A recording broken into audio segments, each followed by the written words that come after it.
Channel 26 Bangla.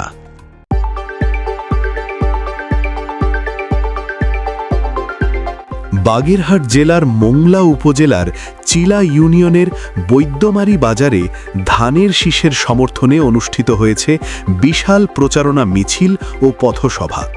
Bagerhat Mongla থেকে শেখ মহিউদ্দিনের তথ্যচিত্রে দেখুন বিস্তারিত। আসন্ন জাতীয় নির্বাচনকে সামনে রেখে জনমত গঠন এবং সাংগঠনিক শক্তি প্রদর্শনের লক্ষ্যে বৃহস্পতিবার বিকেলে বৈদ্যমারী বাজারের প্রধান সড়ক প্রদক্ষিণ করে এ মিছিলে স্থানীয় বিএনপি ও এর অঙ্গ সংগঠনের বিপুল সংখ্যক নেতাকর্মী ও সমর্থক অংশ নেন। স্লোগানে মুখরিত হয়ে ওঠে পুরো বাজার এলাকা।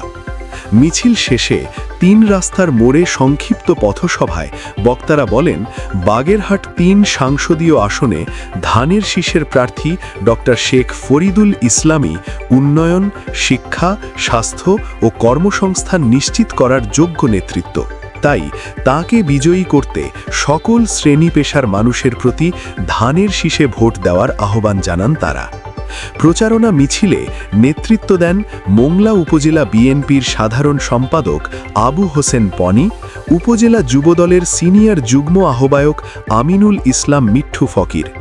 এ সময় আরও উপস্থিত ছিলেন চিলা ইউনিয়ন বিএনপির সভাপতি মোহাম্মদ ফারুক হাওলাদার, সাধারণ সম্পাদক মোহাম্মদ কাজল খান সহ বিভিন্ন পর্যায়ের নেতৃবৃন্দ। চ্যানেল 26 বাংলা।